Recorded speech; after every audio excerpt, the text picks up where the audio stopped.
Hello everyone, it's Seth, probably better known as Saffron Olive, and it's time for another daily dose of Phyrexia All Will Be One spoilers. So today is the penultimate day of spoiler season. We get the full set tomorrow, but we still got some sweet stuff to talk about. The rest of the mythic Dominus Panharmonicons cycle, 2 new members, a new hate card, some other interesting stuff as well, which means we should probably jump right into it. Start talking spicy Phyrexia All Will Be One cards. Before we do, 2 quick reminders. Number 1, to keep up on all the latest spoilers throughout the day, you should head on over to MTGPreviews.com. Number 2, if you need some Phyrexia All Will Be One cards, you can snag them from our amazing sponsor Card Kingdom over at cardkingdom.com/MTGGoldfish. Anyway, let's talk Phyrexia All Will Be One. First up today, we got the red member of the pseudo-Panharmonicon mythic cycle, the Dominus cycle, in Solphim Mayhem Dominus. So Solphim, 4 mana for a 5/4 legendary Phyrexian horror. It says if a source you control would deal non-combat damage to an opponent or a permanent opponent controls, you double that damage, and then you can pay 1 in double Phyrexian red, discard 2 cards, put an indestructibility counter on it. This card is pretty interesting to me. It's got competitive stats, 4 mana 5/4 is fine. It's got a powerful ability in the right shell, like you gotta build around it, but if you can build around it, it's very strong. The one thing I don't like about it is it's probably the hardest of the cycle to make indestructible. Discarding 2 cards is a pretty high cost, especially in the aggressive red decks that would probably want this. By the time you play Solphim, are you really gonna have 2 cards in hand that you want to discard to make it indestructible? There will be times when that's relevant, but it is worth keeping in mind. Compared to some of the other ones where making indestructible seems really easy, this one does have a pretty high cost associated with it. So the first thing I thought of is Solphim's essentially Torbrand, and that's kind of true, although there's some pretty big differences between these cards. Torbrand just adds 2 damage to any of your red sources. Solphim doubles your damage, but it only works with non-combat damage. So the decks that play Torbrand often have a lot of like little red creatures. Solphim isn't going to do anything there. Solphim really wants burn spells and other sources of non-combat damage, and one of the challenges with figuring out where to play Solphim is in a lot of contexts, Torbrand just is kind of better. Like, let's say you're hitting your opponent for exactly 1 damage, 1 non-combat damage. Torbrand essentially triples that damage, up to 3. Solphim is only going to double it up to 2, so that's worth keeping in mind. It's going to take a special deck to make this work. There's also a lot of other comparisons, like Furnace of Wrath doubles up your damage, but it's an enchantment rather than a pretty powerful above-the-curve creature. Angrath's Marauder shows us what it would cost to just double up all your damage. 7 mana for a 4/4, so a lot more mana. Then we got kind of restricted versions of this. Abash for odd permanents, Calamity Bearer for giants. So Solphim, it's kind of unique. The most obvious way to play this is going to be with burn spells. That's where it really shines. If you have this on the battlefield, your Play with Fire is hitting for 4, your Lightning Bolt is hitting for 6, your Fire Blast is hitting for 8, which is kind of ridiculous. In Standard, there's even a 2-card combo. It's an expensive one, but Explosive Singularity hits for 10. If you have Solphim, it doubles up to 20, kills your opponent on the spot. There's also some other ways to take advantage of this, like Thundering Raju, for example, hits for a bunch of damage if you have modified creatures. Solphim even can modify itself with the indestructibility counter, so that's maybe a possibility, some sort of like Gruul modified deck. I don't know what your other sources of non-combat damage are, but at least you get a 4 mana 5/4, which isn't bad. Or Dragon Spark Reactor, one of my favorite sleeper cards in Standard, always punches above its weight, and if you're doubling up the damage, it's probably just going to kill your opponent. There's also some shenanigans playing Solphim with something like Torbrand or Mechanized Warfare, other effects that add damage to your stuff. So the way this works is, let's say you have Torbrand and Solphim, and you got a Cavalcade of Calamity, and you attack with a 1-power creature. You get to choose which order to apply the replacement effects. So if you apply Torbrand first, your 1 damage from Cavalcade of Calamity will be +2, so it'll go up to 3 damage, and then you apply Solphim, so you'll double the 3 up to 6. A single 1/1 is going to hit for 6. In Standard, we got Mechanized Warfare, kind of does the same thing, adds a damage to your red sources, so you apply that first and then double with Solphim. So there's some sweet shenanigans there. Also, we have like Thermal Alchemist in Standard, Kessig Flame Breather in Standard. Imagine just like having these hit for 2 damage. It's going to close out the game really, really quickly. And if you go to Commander or other formats, you can just build straight up Ping or Tribal, Goblin Fire Slinger, Spear Sewer, Cinder Pyromancer, Cunning Spark Mage. There's a million of these cards. So you play Solphim, you make them all hit for 2 damage, although this is where you start to see where this card isn't necessarily better than Torbrand. If you're pinging for 1 damage, Solphim's just worse Torbrand. Torbrand would turn that 1 damage into 3, Solphim only turning it into 2, so if you're trying to build this commander deck, Torbrand's probably just the right commander, and then you play Solphim in the 99. The difference is Torbrand obviously isn't legal in Standard, so if you want to build a Thermo Alchemist deck in Standard, this is the best option because there's no Torbrand to compete with it. The same problem kind of comes up in Commander. Like, Solphim works with all the things Torbrand works with, Mana Barbs, Burning Earth, Zozu the Punisher, these kind of like stacksy damage effects. The problem is, Solphim doubling the damage is just worse in all of these cases, or at best with Zosu, the same is Torbrand adding 2 damage. So you really need things to be dealing 3 or more damage for Solphim to be better than Torbrand. So it might be that this is more of a 99 card than your actual commander, because it has some really sweet synergies with certain commanders. Like Heartless Hidetsugu, probably the best. Tap to deal damage to each player equal to half of their life total rounded down. If you got Solphim on the battlefield, you hit for half, and then Solphim's other half, and you just kill the table essentially, but you don't kill yourself because Solphim only applies to opponents. Also pretty good with like Perforos, 2 damage whenever a creature comes into play to each opponent. You're going to be hitting for 4 with each Perforos trigger. Synergistic with like Torolf, maybe Nihab the Eternal, which also cares about just mass amounts of damage. So there's certainly a role for Solphim, but I think the more I think about this card, I think it's mostly worse Torbrand for non-standard formats. Again, there are upsides here. Like, Torbrand is not going to pull off the explosive singularity combo kill. That's not possible. It's just going to make it 12 damage.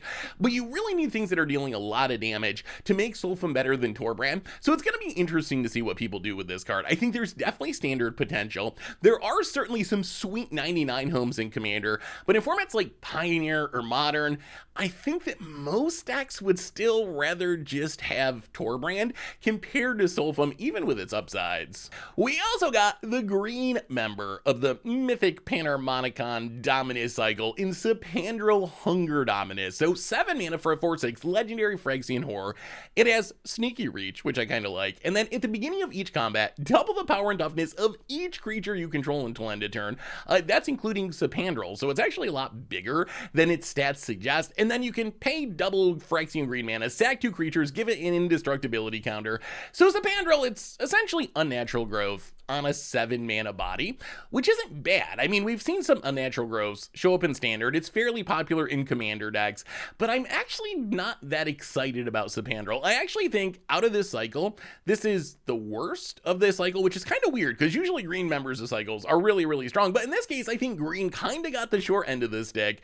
One thing I do like about it, as I mentioned before, is it does double its own stats, which means in combat, on offense or on defense, it's actually an 8/12, which I couldn't find an actual 8/12 creature, so the best comparison is Genju of the Realms of all thing, but it is a really, really big body. Not evasive though. Its cost to make it indestructible is kind of annoying. I'm imagining if you play this in like a green stompy deck, and you're probably not going to want to sacrifice 2 creatures most of the time, so I think this is just kind of a meh creature. It is nice that it has reach. Would rather have it have trample, I think, but the sneaky reach to take down an AO or a Harbin or a Steel Seraph is an upside. The real problem for Standard though is there's just way too much competition. The green 7-drop slot is kind of absurd in current Standard.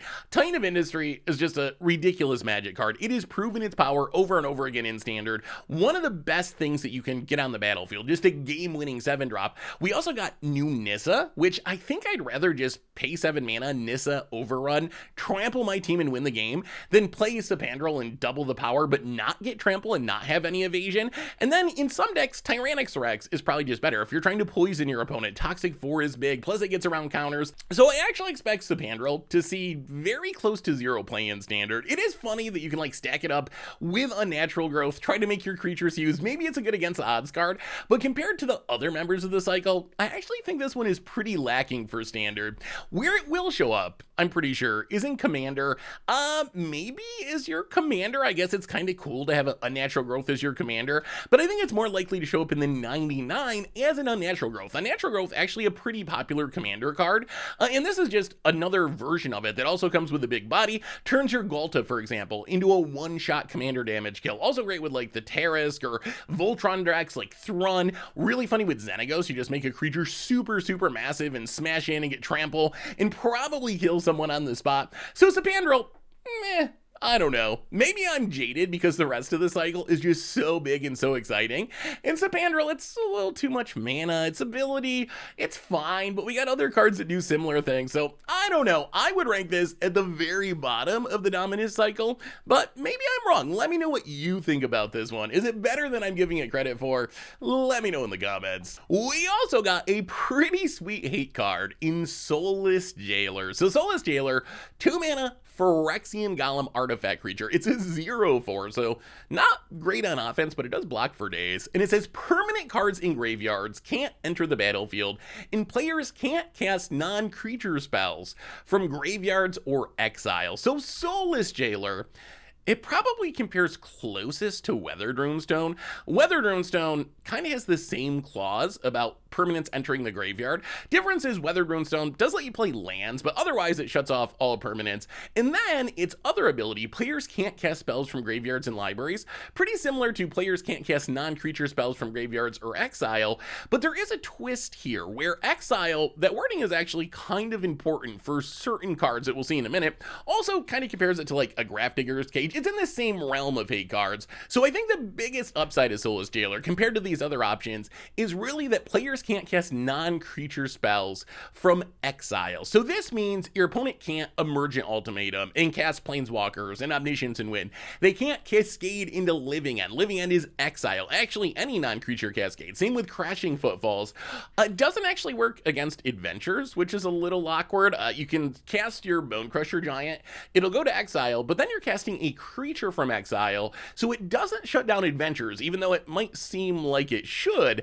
But hating on Living End and Crashing Footfalls, actually a pretty powerful effect. In Commander, this is really good against like Prosper, good against Mirren, cards that are recurring things from the graveyard. Madrotha would be another one, just not being able to play permanent spells from the graveyard has a lot of upside there, which I think means it might have some CDH potential. I've heard some CDH players talking about playing this in Winota. Winota's a pretty stacksy deck. This is another great way to just shut down your opponents, make their game plan a little bit more difficult. The other place I'm intrigued by this is with the Urbrasker Possibility Storm combo decks. If you haven't seen this before, these cards form a lock with Drannith Magistrate, which says your opponents can't cast spells from anywhere but their hand. Soulless Jailer is not as good as Drannith Magistrate because it only hits non-creature spells, but it still is a pseudo lock. Like if you have Possibility Storm going, your opponent not going to be able to do the weird Possibility Storm cascade into non-creature spells. They can still play their creatures off a Possibility Storm, but if it's an instant or a sorcery or artifact, enchantment, planeswalker, so not quite as strong as Drannith Magistrate as a lock piece, but still helpful if you're trying to build around this lock. Speaking of Drannith Magistrate, I also wonder if this card could get Drannith Magistrate banned in Commander. There's been a big conversation about Drannith Magistrate. In a lot of ways, Soulless Jailer does the same thing that Drannith Magistrate does, except it doesn't hit on commanders. Commanders are in the command zone. They're not in exile. Plus, they're not non-creature spells for the most part. There are some Planeswalker commanders. So this does a lot of the same hating as a Drannith Magistrate was, but it would still let people play their commanders. Maybe this is a card that Wizards like, all right, play your Soulless Jailers instead if you want to hate on things, but people can play their commanders. The downside of this card, or maybe it's an upside, I'm not really sure, is that it's a creature. Normally with these hate cards, you want it to be a non-creature permanent, so they don't just die to Fatal Push, Unholy Heat, creature removal spells. Cards that are hate cards that are also creatures normally help make up for this drawback by having power, like Eidolon of the Great Reveler, Thalia, Guardian of Thraben. Yes, they're creatures, yes, they die a lot, but at least you can chip in for some damage to support your game plan. Soulless Jailer, you get all the downside of being a creature, but without the upside of dealing damage, although it is a pretty good blocker. Like, maybe that's the upside, that this does block a Goblin Guide or a Esper Sentinel or a Tenacious Underdog for days.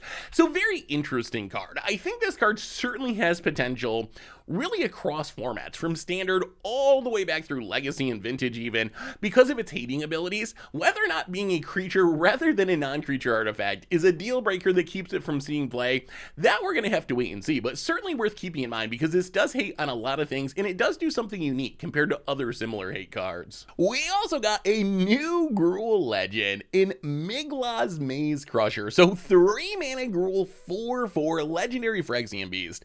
ETBs with 5 oil counters. You can pay 1, remove an oil counter, give it Vigilance and Menace. Pay 2, remove an oil counter, give it +2/+2, both of those abilities only until end of turn, not permanent, and then pay 3, remove 3 oil counters.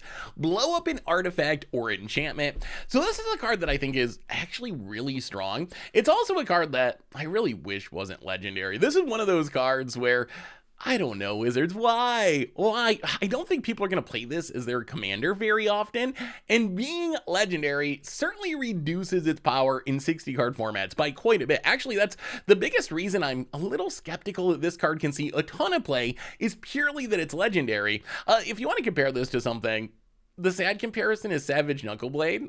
Savage Knuckleblade was pretty hyped, ended up really not doing much of anything, and when you see a 3-drop 4/4 that's multicolor and has a bunch of abilities, that's an easy place to go. But I think Savage Knuckleblade, it mostly got unlucky in standard. Like, its color combination was just not the best one, when like Abzan and Jeskai were just so much better during that standard. There's a bunch of other comparisons though that are a bit more encouraging. Old Growth Troll, 3 mana 4/4, staple back to Pioneer. Anafenza, his scene play was really good in standard. Loxodon Smiter, a decade ago, was really nice as a 3 mana 4/4. So I think Migloz actually has some upside here that can make it playable. In standard, it's not going to beat out Fable the Mirror Breaker. Fable is just an incredibly strong card, but as a secondary 3-drop, competing with like Briarbridge Tracker or Reckless Stormseeker, I think that Migloz is in the conversation.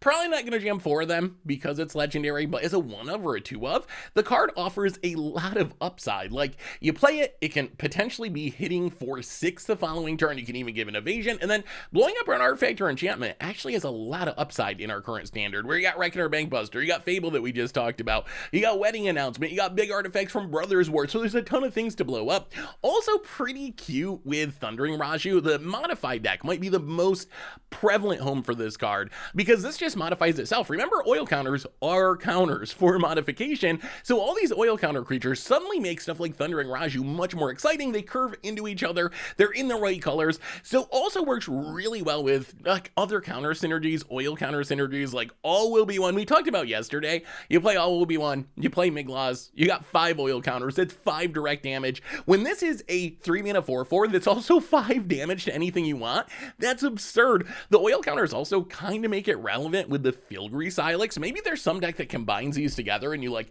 get damage from All Will Be One, then you get Filgry Silex, then you remove 10 counters from Migloz and other things to deal 10 damage to your opponent's face. I could see this weird burn deck developing. The other place I'm really hyped about this is in Pioneer.